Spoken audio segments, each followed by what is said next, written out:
Salut les amis, bienvenue. Chers amis du Burkina Faso, du Mali, de Comores, oui, vous savez, Mayotte est comorienne. C'est un fait, quoi qu'on dise, les amis. Je salue les amis du Mayotte. Les amis, les États-Unis ont envoyé les armes à sous-munitions en Ukraine. Vous savez, actuellement, les Ukrainiens demandent tout. Ils demandent même des urines pour faire la guerre avec. Ils sont prêts à prendre tout, même des choses qui seront vraiment néfastes pour l'avenir, du moins la partie qu'ils vont contrôler, si ça va rester encore une autre partie qu'ils vont contrôler dans ce pays. Parce que là, lui, ils vont des choses, comme c'est la guerre d'usure, l'usure a quelque chose de usé des gens. Et l'usure va certainement user l'armée ukrainienne. Et Poutine et les Russes ont compris ce message.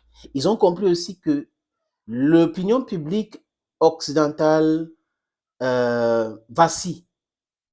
Oui, ça change, ça dépend et tout. Et ça a commencé à évoluer.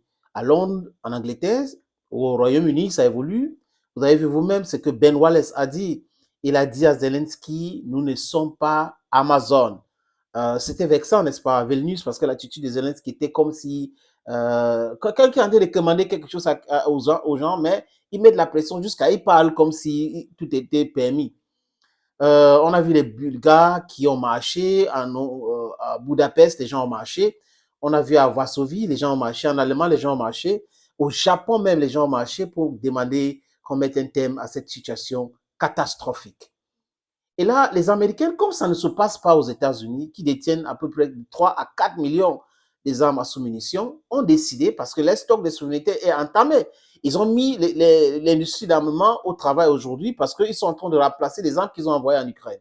Avec l'accord céréalier, qu'est-ce qu'ils faisaient? Ils mettaient les armes dans les bateaux dits civils pour aller dédouaner ça au port d'Odessa. Et les Russes ont commencé à frapper cette vie durement, sérieusement. Ça fait qu'ils sont en train de réfléchir sur ce qu'il faut faire. Vous avez vu la tollée que ça a créé quand la Russie a annoncé qu'elle sortait de l'accord de céréales.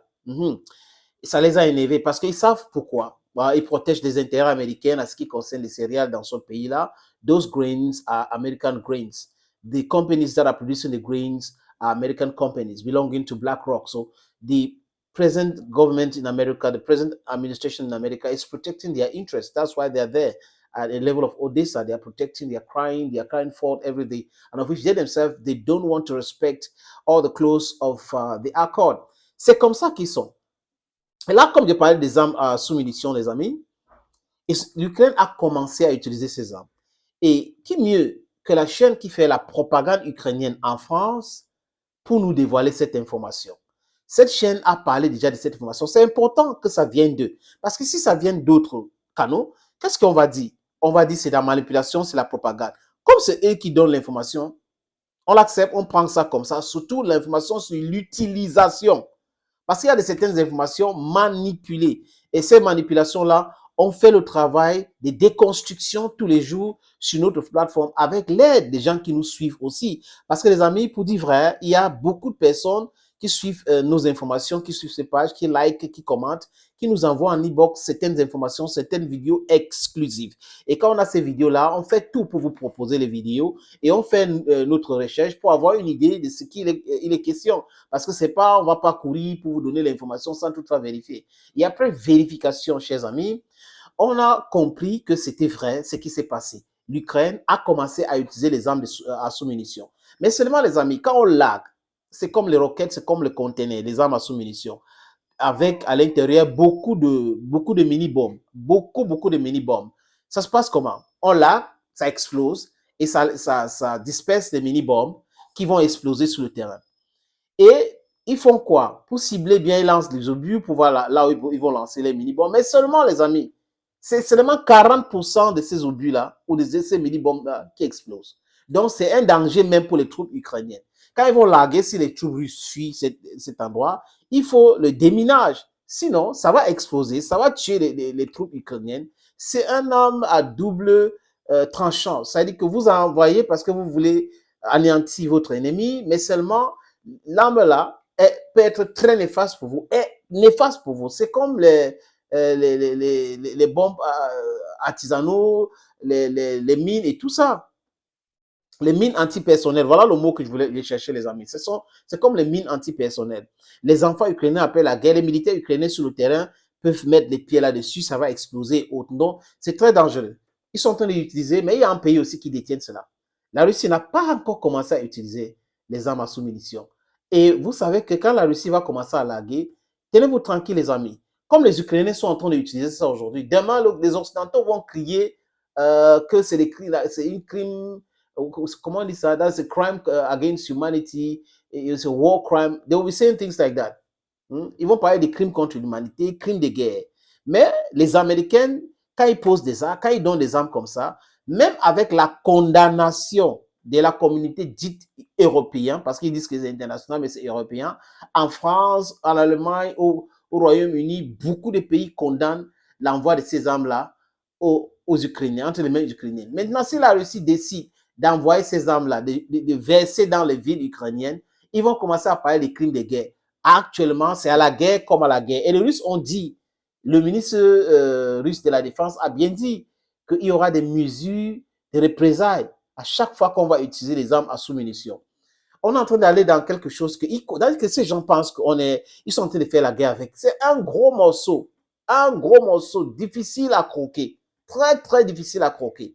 Et ça expose la faiblesse des soi-disant OTAN, qui est une organisation pour beaucoup dangereuse, criminelle, parce que ça a créé des guerres illégales, créé des conflits, soutenu des dictatures, aidé à piller les pays. Les amis, je vous suggère de regarder ce petit élément proposé par la chaîne qui fait la propagande de tout ce qui est ukrainien, dans les vidéomontages et autres, tout ce que les gars font dans les laboratoires à Kiev pour envoyer que c'est la guerre, c'est sous le front. Cette chaîne fait tout pour faire des débats et dit aux gens que c'est vrai. It's a one-sided television that gives information that favors Ukraine all the time, even when the information are erroneous. Let's watch this little video, friends. Après le oui américain, on comprend que les livraisons sont arrivées sur le terrain. Regardez ces images dans la région de Donetsk. La reconnaissance ukrainienne repère des troupes russes au milieu de ce no man's land. L'artillerie les cible d'abord avec un premier tir classique d'obus. Certains sont touchés, d'autres prennent la fuite et ce n'est qu'après qu'un second tir est opéré. Et cette fois, vous allez voir qu'il s'agit effectivement d'une bombe à sous-munitions. On voit effectivement ces toutes petites explosions successives. Pourquoi 2 tirs? Eh bien, parce que le premier tir classique sert à voir où ça tombe, en clair, pour être sûr de bien viser. Et le second tir sert à faire un maximum de dégâts. Vous avez vu, non, les amis? Voilà, il confirme aujourd'hui. J'aimerais que quand les Russes vont utiliser ces armes à sous-munitions, ils vont faire cet même élément juste pour expliquer comment ça fonctionne et basta, sans toutefois entrer dans crime de ceci, crime de cela. Parce qu'ils sont les premiers à commettre des crimes, et les premiers à crier gars quand on fait la même chose qu'ils font aux autres personnes. Thank you, friends, for watching this other video on this platform. God bless you. Bye-bye for now.